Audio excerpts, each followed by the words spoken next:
All right, everybody, I'm Jim with 03 Studios, and we're back again today to talk more about marketing video. Now, I'm kind of beating a drum here because I want to make sure at some point in the early stages of getting these videos out, everyone gets a chance to hear the core components that you need to understand when you're making marketing videos. Now, whether you're a videographer currently trying to sell services or you're a business owner trying to do this in-house, you need to understand a few basic principles. One, the length of your videos need to be short, much shorter than just about 80–90% of people are making on Facebook right now. The reason is views on Facebook for video don't go past 7 seconds on average, and generally if it's not a well-produced video, you're going to get 3 to 5 seconds max out of it. You know, I say 4, 5, 6 seconds.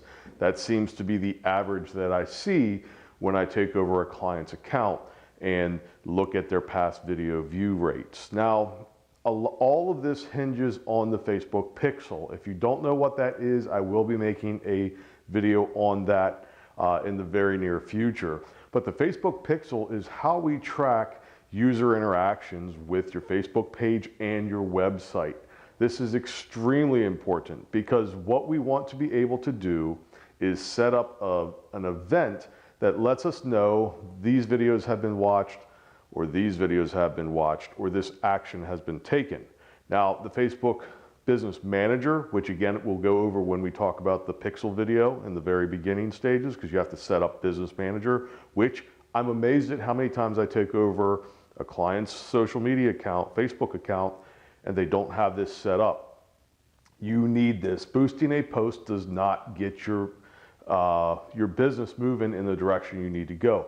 Yes, people are going to show your ads and Facebook is going to take your money, but it's not cultivating data and it's not putting the structure in place that you need to be able to properly put a marketing campaign together. So we'll talk about that in a future video as well. But right now, if you go, you need to check, one, do I or my business or my client have a business account? Not a business page, a business manager account. So if you don't have a business manager account, click on this link here or type it into your URL. It'll take you, it's very easy to set up, just set it up. It's what you need to get started. We'll go over how to use that in a different video. But what we are going to talk about now is also the second component. How many videos do you need to deliver a message to a viewer? Well, first, you need to understand that people on Facebook are not there to buy. They're not shoppers right off the get-go. It's an evolution. They take their time. They need to understand what they're watching, why they're watching it, identify with it, and then understand that they can take action.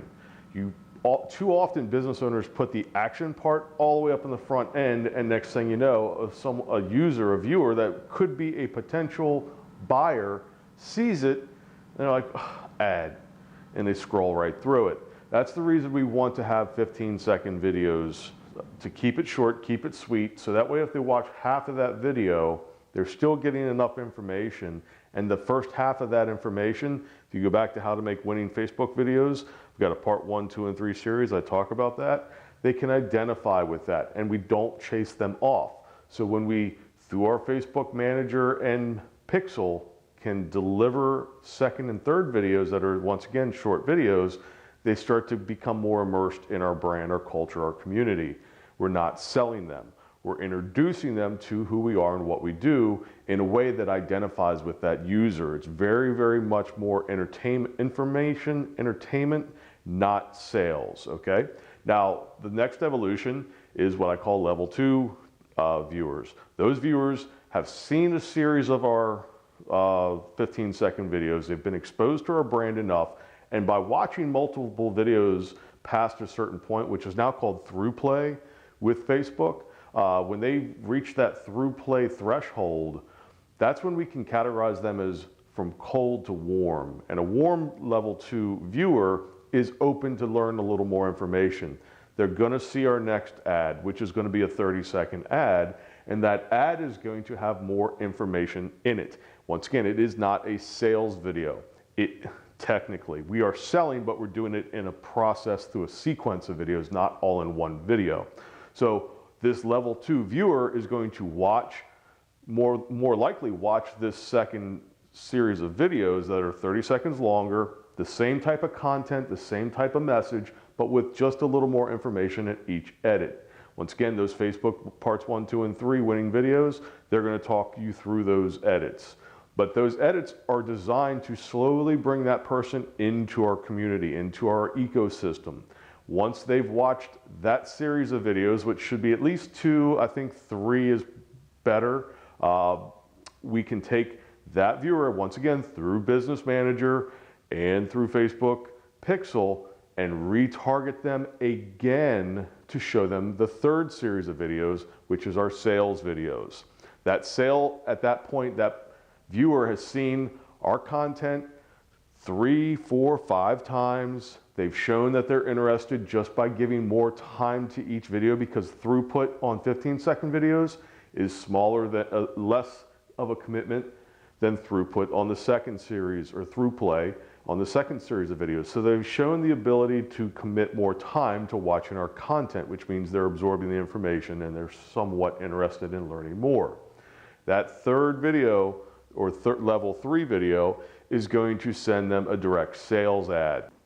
That level 3 video is still in the same context, still in the same editing style, still carries the same message, and it can be 30 seconds, it can be a minute, it can be a little longer video. However, it needs to contain a pace. It needs to contain 20, 25-second cadence that repeats itself. So that way, if they get information out, if they watch that sales video and they get to that 20, 25-second mark, it almost resets the script and just delivers a little more information in the next 20 seconds, and then resets with the sales offer, and then resets again with the sales offer 20 seconds later. And in between, you're adding different elements of information. So the first 25 seconds needs to contain your entire sales pitch, but every 20 seconds after, if you're going to make a longer video, should focus on one element of the information or the sales process or the buyer's journey, and then reset every 15 seconds, 15 seconds. But if it's good content, you can take it out to 20 seconds, 25 seconds, reset, add another element, and keep going. But it is a direct sales offer. That third video is where the selling is done. But what the problem with business owners are, and videographers, to be quite honest, they think of when they get hired or they go to hire for a video, they make one video. You cannot do that. You need to make a series of video, typically about 7 to 9 videos. Now, I know that sounds like, oh, I'm paying for a video. One video is all I've got to pay for. That's all you're paying for in the first place. You need to create a storyboard. You need to create a shot list that allows you to shoot one theme, one message in long format. So that 5-minute video that I see people shoot that video, but learn to edit it, or require it to be edited into these 15-second clips that have structure that we talk about in that part 1, 2, and 3 series, the 30-second level 2 videos that have structure, and that sales video that has structure. Make sure that that effort all is in, you're taking into consideration that you need to edit this video in several different ways to get a workable campaign, a workable video campaign that will deliver traffic, leads, and sales, because just one video is not going to make sales. I hope that's easy to understand. We're going to dive into this. The very next video I'm going to shoot is about creating a storyboard. I wanted to do that first. I got too caught up in the details that I just gave you right now, so I wanted to start this series out with understanding why we need to create this many videos and how they go into effect, or how you need to consider using them. But we're still shooting a long video. We're still going to use that video maybe on our website or on our YouTube page, where people will watch longer form content like you are watching right now. But we are going to make sure that we're taking into consideration the mechanics up front, the storyboarding and the shot list, to get the information, to capture the images, to get the script together, to be able to make one long video that has several different ways to edit it, to bring it down into the chips and the pieces and the short videos, the longer videos, and the offer videos that we just talked about. So I hope that helps. It's Monday. I have had no coffee yet. I'm just running on some meditation that I just did, really kind of get my brain right. It's Thursday here when I'm recording this.